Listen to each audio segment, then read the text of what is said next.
ओम श्री परमात्मने नमः। अथ षोडशोऽध्याय। अध्याय का नाम। इस 16वें अध्याय में देव शब्द वाच्य परमेश्वर से संबंध रखने वाले तथा उनको प्राप्त करा देने वाले सद्गुणों और सदाचारों का उन्हें जानकर धारण करने के लिए दैवी संपद के नाम से और असुरों के जैसे दुर्गुण और दुराचारों का उन्हें जानकर त्याग करने के लिए आसुरी संपद के नाम से विभाग पूर्वक विस्तृत वर्णन किया गया है। इसलिए इस अध्याय का नाम दैवासुर संपद विभाग योग रखा गया है। अध्याय का संक्षेप। इस अध्याय के पहले से तीसरे श्लोक तक दैवी संपद को प्राप्त पुरुष के लक्षणों का विस्तार पूर्वक वर्णन करके चौथे में आसुरी संपद का संक्षेप में निरूपण किया गया है। पांचवें में देवी संपद का फल मुक्ति तथा आसुरी का फल बंधन बतलाते हुए अर्जुन को देवी संपद से युक्त बतलाकर आश्वासन दिया है। छठे में पुनः दैव और आसुर इन दो सर्गों का संकेत करके आसुर सर्ग को विस्तार पूर्वक सुनने के लिए कहा गया। तदनंतर 7वें से 20वें तक आसुर प्रकृति वाले पुरुषों के दुर्भाव, दुर्गुण और दुराचार का तथा उन लोगों की दुर्गति का वर्णन किया गया। 21वें में आसुरी संपदा के प्रधान कामक, क्रोध और लोभ को नरक के द्वार बतलाकर 22वें में उनसे छूटे हुए साधक को निष्काम भाव से दैवी संपदा के साधनों द्वारा परम गति की प्राप्ति दिखलाई है। 23वें में शास्त्र विधि का त्याग करके इच्छानुसार कर्म करने वाले की निंदा करके 24वें श्लोक में शास्त्रानुकूल कर्म करने की प्रेरणा करते हुए अध्याय का उपसंहार किया गया है। अब पहला श्लोक। संबंध। 7वें अध्याय के 15वें श्लोक में तथा 9वें अध्याय के 11वें और 12वें श्लोकों में भगवान ने कहा था कि आसुरी और राक्षसी प्रकृति को धारण करने वाले मूढ़ मेरा भजन नहीं करते, वरम मेरा तिरस्कार करते हैं। तथा 9वें अध्याय के 13वें और 14वें श्लोकों में कहा कि देवी प्रकृति से युक्त महात्मा जन मुझे सब भूतों का आदि और अविनाशी समझकर अनन्य प्रेम के साथ सब प्रकार से निरंतर मेरा भजन करते हैं। परंतु दूसरा प्रसंग चलता रहने के कारण वहाँ देवी प्रकृति और आसुरी प्रकृति के लक्षणों का वर्णन नहीं किया गया। फिर 15वें अध्याय के 19वें श्लोक में भगवान ने कहा कि जो ज्ञानी महात्मा मुझे पुरुषोत्तम जानते हैं वे सब मेरा भजन करते हैं। इस पर स्वाभाविक ही भगवान को पुरुषोत्तम जानकर सर्वभाव से उनका भजन करने वाले दैवी प्रकृति युक्त महात्मा पुरुषों के और उनका भजन न करने वाले आसुरी प्रकृति युक्त अज्ञानी मनुष्यों के क्या क्या लक्षण हैं ये जानने की इच्छा होती है। अतएव अब भगवान दोनों के लक्षण और स्वभाव का विस्तार पूर्वक वर्णन करने के लिए 16वां अध्याय आरंभ करते हैं। इसमें पहले 3 श्लोकों द्वारा देवी संपद से युक्त सात्विक पुरुषों के स्वाभाविक लक्षणों का विस्तार पूर्वक वर्णन किया जाता है। श्री भगवान उवाच अभयं सत्व संशुद्धिर् ज्ञान योग व्यवस्थिति दानं दमश्च यज्ञश्च स्वाध्यायस्तपार्जवम्। श्री भगवान बोले, भय का सर्वथा अभाव, अंतःकरण की पूर्ण निर्मलता तत्व ज्ञान के लिए ध्यान योग में निरंतर दृढ़ स्थिति, सात्विक दान, इंद्रियों का दमन, भगवान, देवता और गुरुजनों की पूजा तथा अग्निहोत्र आदि उत्तम कर्मों का आचरण एवं वेद शास्त्रों का पठन पाठन तथा भगवान के नाम और गुणों का कीर्तन, स्वधर्म पालन के लिए कष्ट सहन और शरीर तथा इंद्रियों के सहित अंतःकरण की सरलता। प्रश्न, अभय किसको कहते हैं? उत्तर, इष्ट के वियोग और अनिष्ट के संयोग की आशंका से मन में जो कायरतापूर्ण विकार होता है उसका नाम भय है। जैसे प्रतिष्ठा के नाश का भय, अपमान का भय, निंदा का भय, रोग का भय, राजदंड का भय, भूत प्रेत का भय और मरण का भय इत्यादि इत्यादि। इन सब के सर्वथा अभाव का नाम अभय है। प्रश्न, सत्व संशुद्धि क्या है? उत्तर, सत्व अंतःकरण को कहते हैं। अंतःकरण में जो राग, द्वेष, हर्ष, सुख, ममत्व, अहंकार और मोह, मत्सर आदि विकार और नाना प्रकार के कलुषित पापमय भाव रहते हैं, उनका सर्वथा अभाव होकर अंतःकरण का पूर्ण रूप से निर्मल परिशुद्ध हो जाना, यही सत्व संशुद्धि माने अंतःकरण की सम्यक शुद्धि है। प्रश्न, ज्ञान योग व्यवस्थिति किसको कहते हैं? उत्तर, परमात्मा के स्वरूप को यथार्थ रूप से जान लेने का नाम ज्ञान है और उसकी प्राप्ति के लिए जो परमात्मा के ध्यान में निरंतर स्थित रहना है उसे ज्ञान योग व्यवस्थिति कहते हैं। प्रश्न, दानम पद का क्या भाव है?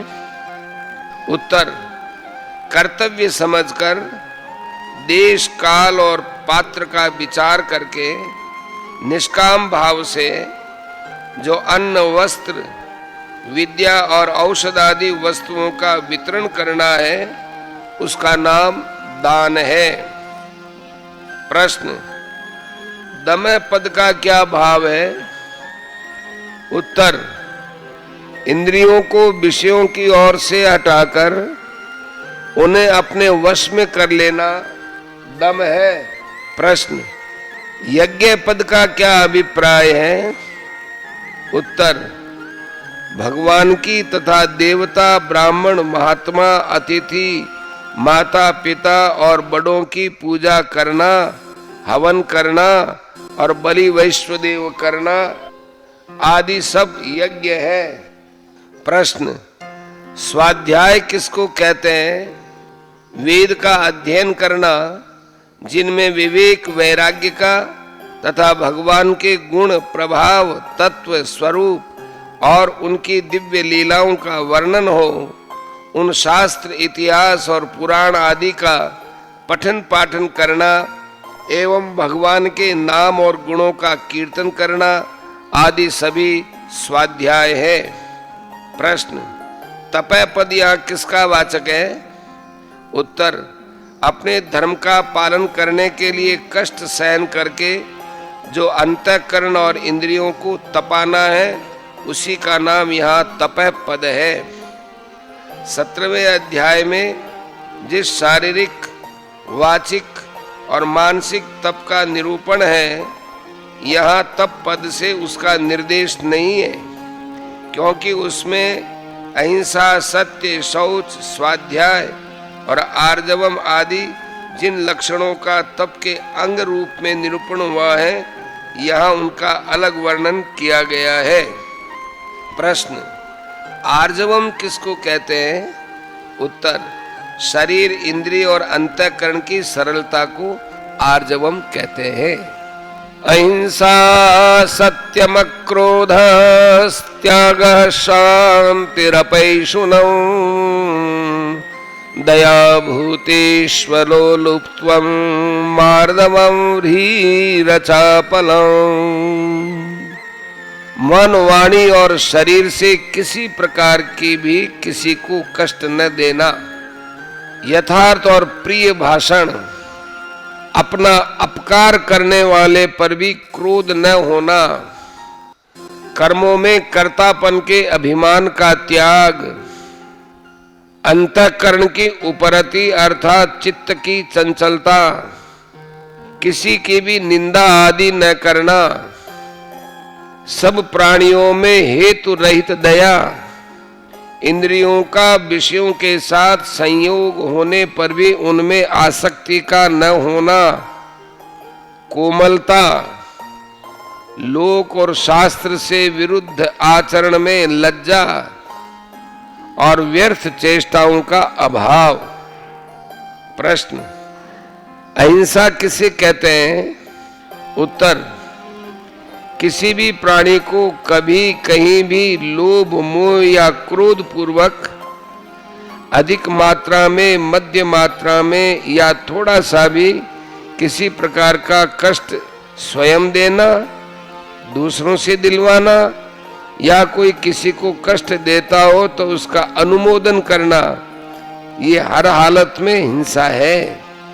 इस प्रकार की हिंसा का किसी भी निमित्त से मन, वाणी और शरीर द्वारा न करना, अर्थात मन से किसी का बुरा नहीं चाहना, वाणी से किसी को न तो गाली देना, न कठोर वचन कहना और न किसी प्रकार के हानिकारक वचन ही कहना, तथा शरीर से न किसी को मारना, न कष्ट पहुंचाना और न किसी प्रकार की हानि पहुंचाना आदि सभी अहिंसा के भेद हैं। प्रश्न, सत्य किसको कहते हैं? इंद्रियों और अंतःकरण से जो कुछ देखा, सुना और अनुभव किया हो, दूसरों को ठीक वैसा ही समझाने के लिए कपट छोड़कर जो यथासंभव प्रिय और हितकर वाणी का उच्चारण किया जाता है, उसे सत्य कहते हैं। प्रश्न, अक्रोध है पद का क्या भाव है? उत्तर, स्वभाव दोष से अथवा किसी के द्वारा अपमान, अपकार, निंदा या मन के प्रतिकूल कार्य किए जाने पर दुर्वचन सुनकर अथवा किसी का अनीति युक्त कार्य देखकर मन में जो एक द्वेषपूर्ण उत्तेजनामयी वृत्ति उत्पन्न होती है, वह भीतर का क्रोध है। उसके बाद जो शरीर और मन में जलन होना, मुख पर विकार होना और नेत्रों में लाली उत्पन्न हो जाती है, ये बढ़े हुए क्रोध का स्वरूप है। उन जलने और जलाने वाली दोनों प्रकार की वृत्तियों का नाम क्रोध है। इन वृत्तियों का सर्वथा अभाव ही अक्रोध है। प्रश्न, त्याग किसे कहते हैं? उत्तर, केवल गुण ही गुण में बरत रहे हैं, मेरा इन कर्मों से कुछ भी संबंध नहीं है, ऐसा मानकर अथवा मैं तो भगवान के हाथ की कठपुतली मात्र हूँ, भगवान ही अपनी इच्छा अनुसार मेरे मन, वाणी और शरीर से सब कर्म करवा रहे हैं, मुझ में न तो अपने आप कुछ करने की शक्ति है और न मैं कुछ कर ही सकता हूँ, ऐसा मानकर कर्तृत्व अभिमान का त्याग करना ही त्याग है। या कर्तव्य कर्म करते हुए उनमें ममता, आसक्ति, फल और स्वार्थ का सर्वथा त्याग करना भी त्याग है।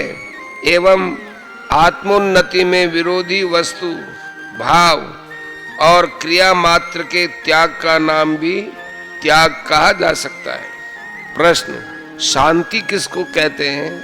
उत्तर, संसार के चिंतन का सर्वथा अभाव हो जाने पर विक्षेप रहित अंतःकरण में जो सात्विक प्रसन्नता होती है, उसी का नाम शांति है।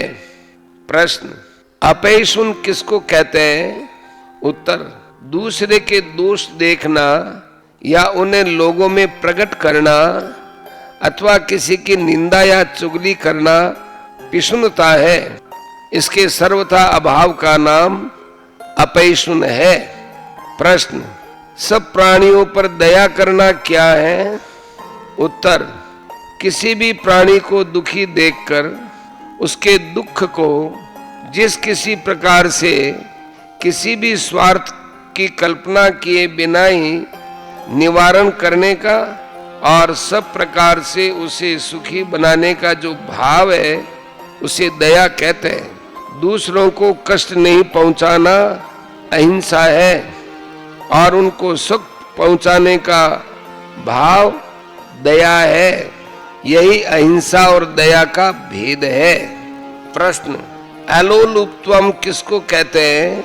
उत्तर, इंद्रिय और विषयों का संयोग होने पर उनमें आसक्ति होना तथा दूसरों को विषय भोग करते देखकर उन विषयों के प्राप्ति के लिए मन का ललचा उठना लोलुपता है। इसके सर्वथा अभाव का नाम अलोलुप्त्व है। प्रश्न, मार्दव क्या है? अंतःकरण, वाणी और व्यवहार में जो कठोरता का सर्वथा अभाव होकर उनका अतिशय कोमल हो जाना, उसी को मार्दव कहते हैं। प्रश्न, री किसको कहते हैं? उत्तर, वेद शास्त्र और लोक व्यवहार के विरुद्ध आचरण न करने का निश्चय होने के कारण उनके विरुद्ध आचरणों में जो संकोच होता है उसे री माने लज्जा कहते हैं। प्रश्न, अचापल क्या है? उत्तर, हाथ पैर आदि को हिलाना, तिनके तोड़ते रहना, जमीन कुरेदते रहना, बेमतलब बकते रहना, बेसिर पैर की बातें सोचना आदि आदि। हाथ पैर, वाणी और मन की व्यर्थ चेष्टाओं का नाम चपलता है। इसी को प्रमाद भी कहते हैं। इसके सर्वथा अभाव को अचापल कहते हैं। तेजः क्षमा धृति शौच मद्रोहो नातिमानिता भवन्ति संपदं दैवीम् अभिजातस्य भारत। तेज, क्षमा, धैर्य, बाहर की शुद्धि एवं किसी में भी शत्रु भाव का न होना और अपने में पूज्यता के अभिमान का अभाव, ये सब तो हे अर्जुन देवी संपदा को लेकर उत्पन्न हुए पुरुष के लक्षण हैं। प्रश्न, तेज किसको कहते हैं? उत्तर, श्रेष्ठ पुरुषों की उस शक्ति विशेष का नाम तेज है जिसके कारण उनके सामने विषयासक्त और नीच प्रकृति वाले मनुष्य भी प्रायः अन्याय आचरण से रुककर उनके कथनानुसार श्रेष्ठ कर्मों में प्रवृत्त हो जाते हैं। प्रश्न, क्षमा भाव क्या है? उत्तर, अपना अपराध करने वाले को किसी प्रकार भी दंड देने या दिलाने का भाव न रखना, किसी प्रकार भी उससे बदला लेने की इच्छा न रखना, उसके अपराध को अपराध ही न मानना और उन्हें सर्वथा भुला देना क्षमा है। अक्रोध में तो केवल क्रोध का अभाव ही बतलाया गया है, परंतु क्षमा में अपराध का न्यायोचित दंड देने की इच्छा का भी त्याग है। यही अक्रोध और क्षमा का परस्पर भेद है। प्रश्न, धृति किसको कहते हैं? उत्तर, भारी से भारी आपत्ति, भय या दुख उपस्थित होने पर भी विचलित न होना, काम, क्रोध, भय या लोभ से किसी प्रकार भी अपने धर्म और कर्तव्य से विमुख न होना धृति है। इसी को धैर्य कहते हैं। प्रश्न, शौच किसको कहते हैं? उत्तर, सत्यता पूर्वक पवित्र व्यवहार से द्रव्य की शुद्धि होती है। उस द्रव्य से प्राप्त किए हुए अन्न से आहार की शुद्धि होती है। यथा योग्य बर्ताव से आचरणों की शुद्धि होती है और जल मृत्तिका आदि द्वारा प्रक्षालनादि क्रिया से शरीर की शुद्धि होती है। इन सब को बाह्य शौच अर्थात बाहर की शुद्धि कहते हैं। इसी को यहाँ शौच के नाम से कहा गया है। भीतर की शुद्धि सत्व संशुद्धि के नाम से पहले श्लोक में अलग कही जा चुकी है। प्रश्न, अद्रोह का क्या भाव है? उत्तर, अपने साथ शत्रुता का व्यवहार करने वाले प्राणियों के प्रति जरा भी द्वेष या शत्रुता का भाव न होना अद्रोह कहलाता है। प्रश्न, न अतिमानिता का क्या भाव है? उत्तर, अपने को श्रेष्ठ, बड़ा या पूज्य समझना एवं मान, बड़ाई, प्रतिष्ठा और पूजा आदि की विशेष इच्छा रखना तथा बिना इच्छा भी इन सब के प्राप्त होने पर विशेष प्रसन्न होना, ये अतिमानिता के लक्षण हैं। इन सब के सर्वथा अभाव का नाम न अतिमानिता है।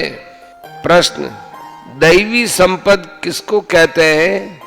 उत्तर, देव भगवान का नाम है, इसलिए उनसे संबंध रखने वाली, उनकी प्राप्ति के साधन रूप सद्गुण और सदाचार के समुदाय को दैवी संपद कहते हैं।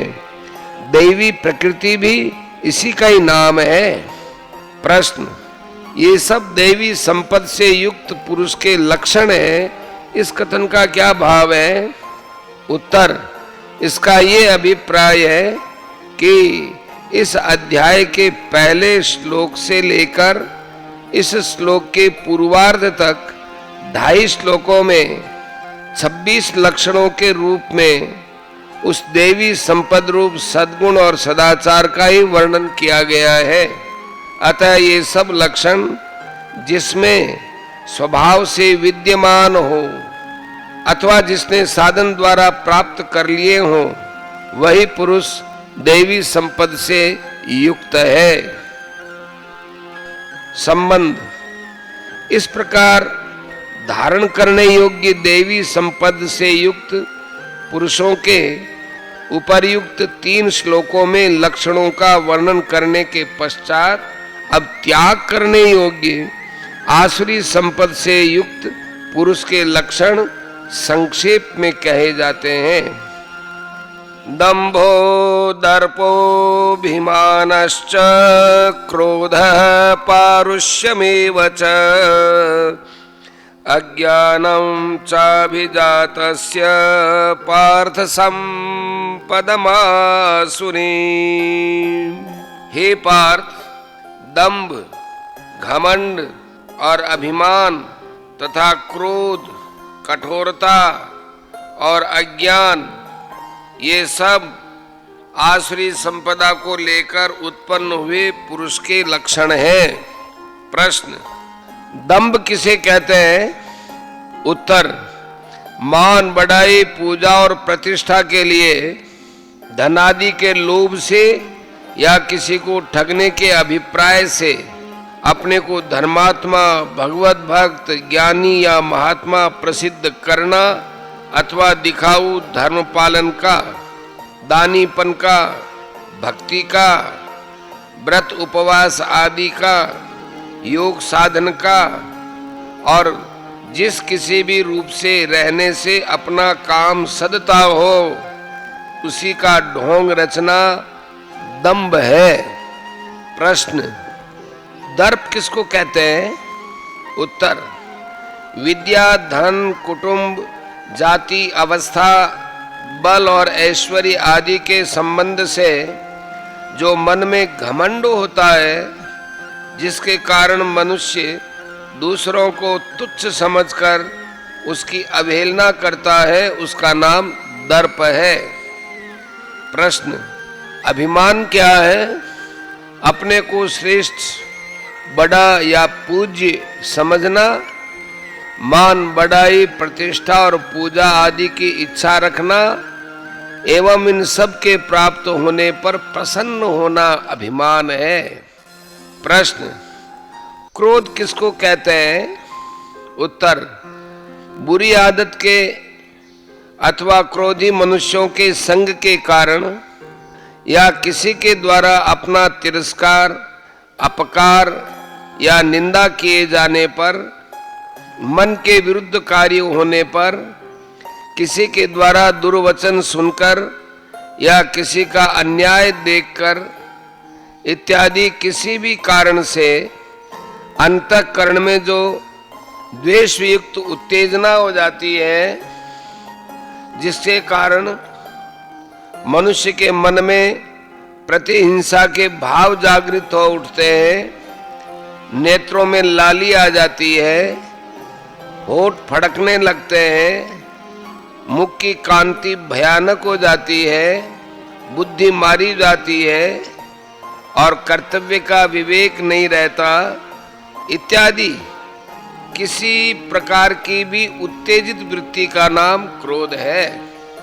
प्रश्न, पारुष्य किसका नाम है?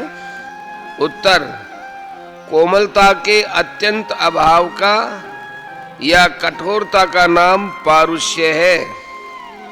किसी को गाली देना, कटु वचन कहना, ताने मारना आदि वाणी की कठोरता है।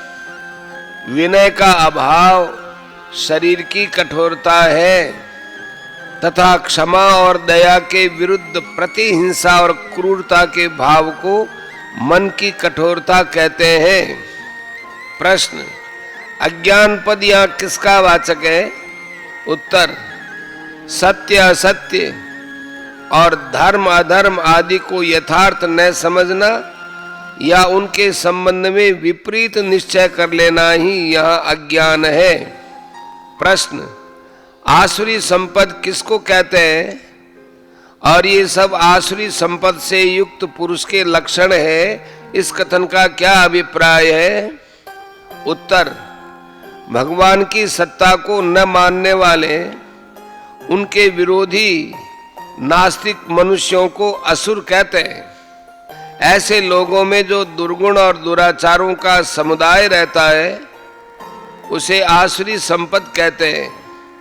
ये सब आसुरी संपद से युक्त पुरुष के लक्षण हैं। इस कथन से भगवान ने ये भाव दिखलाया है कि इस श्लोक में दुर्गुण और दुराचारों की समुदाय रूप आसुरी संपद संक्षेप में बतलाई गई है। अतः ये सब या इनमें से कोई भी लक्षण जिसमें विद्यमान हो उसे आसुरी संपदा से युक्त समझना चाहिए। संबंध, इस प्रकार दैवी संपद और आसुरी संपद से युक्त पुरुषों के लक्षणों का वर्णन करके अब भगवान दोनों संपदाओं का फल बतलाते हुए अर्जुन को दैवी संपदा से युक्त बतलाकर आश्वासन देते हैं। दैवी संपद विमोक्षाय निबंधाय आसुरी मता मा शुचः संपदम दैवीम अभिजातोऽसि पांडव। दैवी संपदा मुक्ति के लिए और आसुरी संपदा बांधने के लिए मानी गई है। इसलिए हे अर्जुन, तू शोक मत कर, क्योंकि तू दैवी संपदा को लेकर उत्पन्न हुआ है। प्रश्न, दैवी संपदा मुक्ति के लिए मानी गई है, इस कथन का क्या भाव है? उत्तर, इस कथन से भगवान ने ये भाव दिखलाया है कि पहले श्लोक से लेकर तीसरे श्लोक तक सात्विक गुण और आचरणों के समुदाय रूप जिस देवी संपदा का वर्णन किया गया है वह मनुष्य को संसार बंधन से सदा के लिए सर्वथा मुक्त करके सच्चिदानंद घन परमेश्वर से मिला देने वाली है। ऐसा वेद शास्त्र और महात्मा सभी मानते हैं। प्रश्न, आसुरी संपदा बंधन के लिए मानी गई है, इस कथन का क्या भाव है? उत्तर, इस कथन से भगवान ने ये भाव दिखलाया है कि दुर्गुण और दुराचार रूप जो रजो मिश्रित तमोगुण प्रधान भावों का समुदाय है वही आसुरी संपदा है, जिसका वर्णन चौथे श्लोक में संक्षेप से किया गया है। वह मनुष्य को सब प्रकार से संसार में फंसाने वाली और अधोगति में ले जाने वाली है। वेद शास्त्र और महात्मा सभी इस बात को मानते हैं। प्रश्न, अर्जुन को यह कहकर कि तू देवी संपदा को लेकर उत्पन्न हुआ है अतः शोक मत कर, इसमें क्या भाव दिखलाया गया है? उत्तर, इससे भगवान ने अर्जुन को आश्वासन देते हुए कहा है कि तुम स्वभाव से ही देवी संपदा को लेकर उत्पन्न हुए हो। देवी संपदा के सभी लक्षण तुम्हारे अंदर विद्यमान हैं और देवी संपदा संसार से मुक्त करने वाली है, अतः तुम्हारा कल्याण होने में किसी प्रकार भी संदेह नहीं है। अतएव तुम्हें शोक नहीं करना चाहिए। संबंध, इस अध्याय के प्रारंभ में और इसके पूर्व भी देवी संपदा का विस्तार से वर्णन किया गया, परंतु आसुरी संपदा का वर्णन अब तक बहुत संक्षेप से हुआ है। अतएव आसुरी प्रकृति वाले मनुष्यों के स्वभाव और आचार व्यवहार का विस्तार पूर्वक वर्णन करने के लिए अब भगवान उसकी प्रस्तावना करते हैं। द्वौ भूत सर्गौ लोकेस्मिन् दैव आसुर एव च दैवो विस्तरशः प्रोक्तः आसुरं पार्थ मे शृणु। हे अर्जुन, इस लोक में भूतों की सृष्टि यानी मनुष्य समुदाय दो ही प्रकार का है, एक तो देवी प्रकृति वाला और दूसरा आसुरी प्रकृति वाला। इनमें से देवी प्रकृति वाला तो विस्तार पूर्वक कह दिया गया, अब तो आसुरी प्रकृति वाले मनुष्य समुदाय को भी विस्तार पूर्वक समझो और मुझसे सुनो। प्रश्न, भूत सर्गो पद का अर्थ मनुष्य समुदाय कैसे किया गया? उत्तर, सर्ग सृष्टि को कहते हैं, भूतों की सृष्टि को भूत सर्ग कहते हैं। यहाँ अस्मिन लोके से मनुष्य लोक का संकेत किया गया है तथा इस अध्याय में मनुष्यों के लक्षण बतलाए गए हैं। इसी कारण यहाँ भूत सर्गौ पद का अर्थ मनुष्य समुदाय किया गया है। प्रश्न, मनुष्य समुदाय को दो प्रकार का बतलाकर उसके साथ एव पद के प्रयोग करने का क्या भाव है? उत्तर, इससे ये भाव दिखलाया गया है कि मनुष्य समुदाय के अनेक भेद होते हुए भी प्रधानता से उसके दो ही भेद हैं, क्योंकि सब भेद इन दोनों में आ जाते हैं। प्रश्न, एक देवी प्रकृति वाला और दूसरा आसुरी प्रकृति वाला, इस कथन का क्या भाव है? उत्तर, इस कथन से दो प्रकार के समुदायों को स्पष्ट करते हुए यह बतलाया गया है कि मनुष्यों के उन दो समुदायों में से जो सात्विक हैं वह तो देवी प्रकृति वाला है और जो रजो मिश्रित तमः प्रधान है वह आसुरी प्रकृति वाला है। राक्षसी और मोहिनी प्रकृति वाले मनुष्यों को यह आसुरी प्रकृति वाले समुदाय के अंतर्गत ही समझना चाहिए। प्रश्न, दैवी प्रकृति वाला मनुष्य समुदाय विस्तार पूर्वक कहा गया, अब आसुरी प्रकृति वालों को सुन, इस बात का क्या भाव है?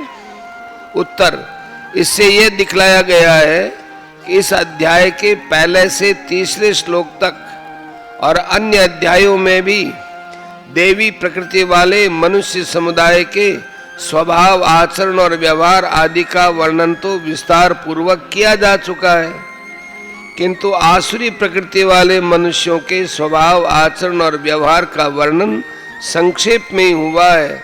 अतः अब त्याग करने के उद्देश्य से तुम उसे भी विस्तार पूर्वक सुनो।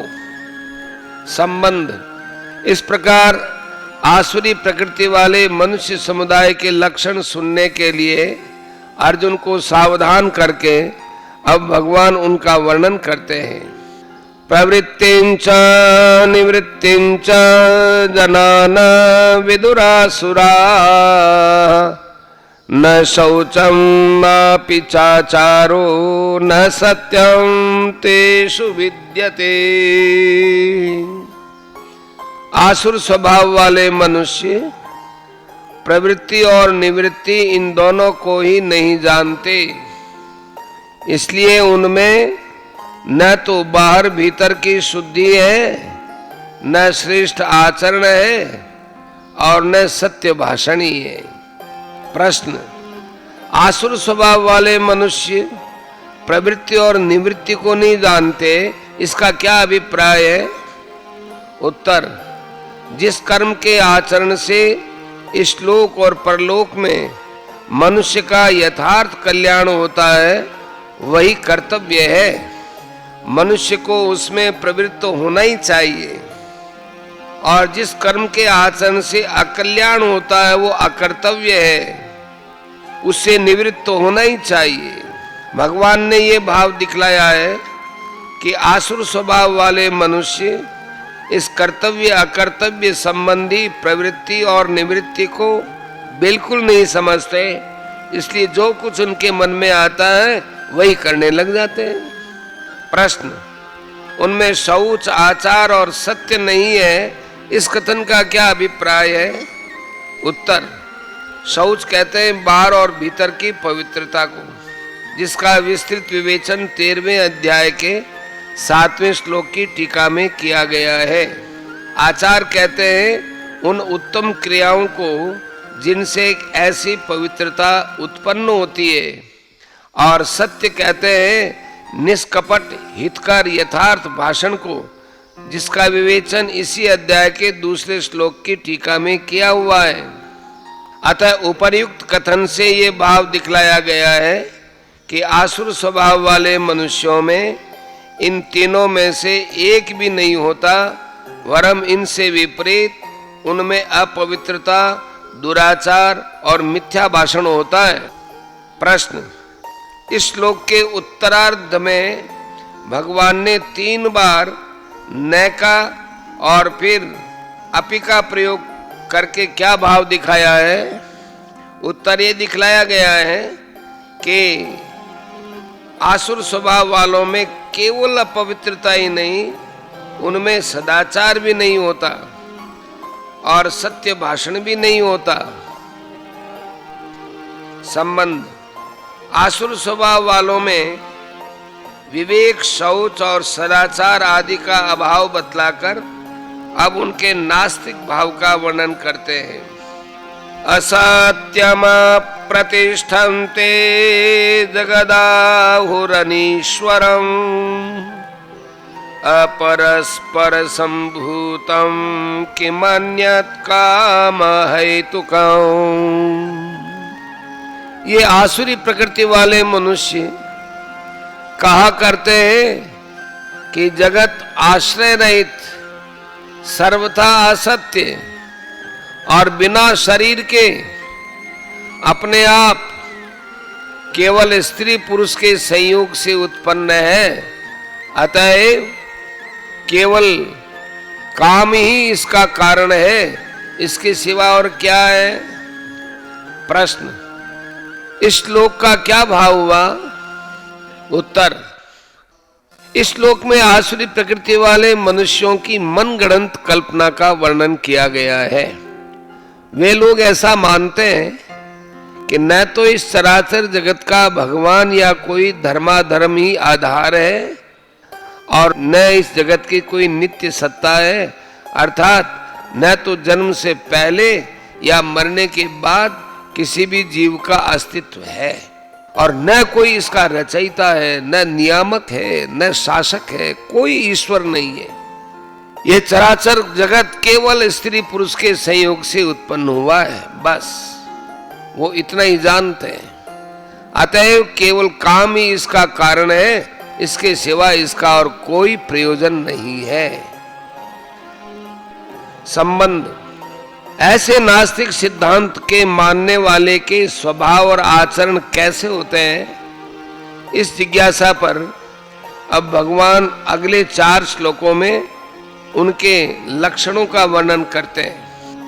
एतां दृष्टिमवष्टभ्य नष्टात्मानोऽल्पबुद्धयः प्रभवन्त्युग्रकर्माणः क्षयाय जगतो हिताः।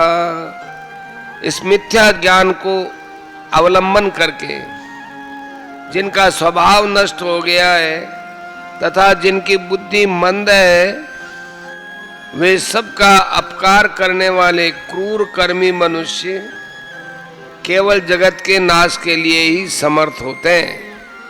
प्रश्न, इस मिथ्या ज्ञान को अवलंबन करके इस वाक्यांश से क्या तात्पर्य है? उत्तर, आसुर स्वभाव वाले मनुष्यों के सारे कार्य इस नास्तिकवाद के सिद्धांत को दृष्टि में रखकर ही होते हैं, यही दिखलाने के लिए ऐसा कहा गया है। प्रश्न, उन्हें नष्टात्मानः अल्पबुद्धयः अहिताः उग्र कर्माणः कहने का क्या अभिप्राय है? उत्तर, इससे यह दिखलाया गया है कि नास्तिक सिद्धांत वाले मनुष्य आत्मा की सत्ता नहीं मानते, वे केवल देहवादी या भौतिकवादी ही होते हैं। इससे उनका स्वभाव भ्रष्ट हो गया, उनकी किसी भी सत्कार्य के अंदर प्रवृत्ति नहीं होती, उनकी बुद्धि भी अत्यंत मंद हो जाती है। वे जो कुछ निश्चय करते हैं सब केवल भोग सुख की दृष्टि से ही करते हैं। उनका मन निरंतर सबका अहित करने की बात ही सोचा करता है। इससे वे अपना भी अहित ही करते हैं तथा मन वाणी शरीर से चराचर जीवों को डराने, दुख देने और उनका नाश करने वाले बड़े बड़े भयानक कर्म ही करते रहते हैं। प्रश्न, वे जगत का क्षय करने के लिए ही समर्थ होते हैं, इस वाक्य का क्या भाव है? उत्तर, उपर्युक्त प्रकार के लोग अपने जीवन में बुद्धि, मन, वाणी और शरीर से जो कुछ भी कर्म करते हैं सब चराचर प्राणी जगत को कष्ट पहुंचाने या मार डालने के लिए ही करते हैं। इसलिए ऐसा कहा गया है कि उनका सामर्थ्य जगत का विनाश करने के लिए ही होता है। काममाश्रित्य दुष्पूरं दम्भमानमदान्विताः मोहात् गृहीत्वा सद्ग्राहान् प्रवर्तन्ते शुचिव्रताः। वे दंभ, मान और मद से युक्त मनुष्य किसी प्रकार भी पूर्ण न होने वाली कामनाओं का आश्रय लेकर अज्ञान से मिथ्या सिद्धांतों को ग्रहण करके और भ्रष्ट आचरणों को धारण करके संसार में विचरते हैं। प्रश्न, दम्भ मान मदान्विता, इससे क्या भाव लिया गया है? उत्तर, मान, धन, पूजन, प्रतिष्ठा आदि स्वार्थ साधन के लिए जहां जैसा बनने में श्रेष्ठता दिखलाई पड़ती हो, वास्तव में न होते हुए भी वैसा होने का भाव दिखलाना दंभ है। अपने में सम्मान्य या पूज्य होने का अभिमान रखना मान है और रूप, गुण, जाति, ऐश्वर्य, विद्या, पद, धन, संतान आदि के नशे में चूर रहना मद है। आसुरी स्वभाव वाले मनुष्य इन दंभ, मान और मद से युक्त होते हैं, इसी से उन्हें ऐसा कहा गया है। प्रश्न, दुष्पूरम विशेषण के सहित कामम पद किसका वाचक है और उसका आश्रय लेना क्या है? उत्तर, संसार के भिन्न भिन्न भोगों को प्राप्त करने की जो इच्छा है, जिसकी पूर्ति किसी भी प्रकार से नहीं हो सकती, ऐसी कामनाओं का वाचक यहाँ दुष्पूरम विशेषण के सहित कामम पद है और ऐसी कामनाओं को पूर्ण करने के लिए मन में दृढ़ संकल्प रखना ही उनका आश्रय लेना है। प्रश्न, अज्ञान से मिथ्या सिद्धांतों को ग्रहण करना क्या है? उत्तर, अज्ञान के वश में होकर जो नाना प्रकार के शास्त्र विरुद्ध सिद्धांतों की कल्पना करके उनको हठपूर्वक धारण किए रहना है, यही उनको अज्ञान से ग्रहण करना है। प्रश्न, अशुचिव्रता का क्या भाव है? उत्तर, इससे ये भाव दिखलाया है कि उनके खान पान, रहन सहन, बोल चाल, व्यवसाय वाणिज्य, देन लेन और बर्ताव व्यवहार आदि सभी नियम शास्त्र विरुद्ध भ्रष्ट होते हैं। प्रश्न, प्रवर्तन्ते से क्या अभिप्राय है? उत्तर, इससे ये भाव दिखलाया गया है कि वे लोग अज्ञानवश उपर्युक्त भ्रष्टाचारों से युक्त होकर संसार में इच्छानुसार बरतते हैं।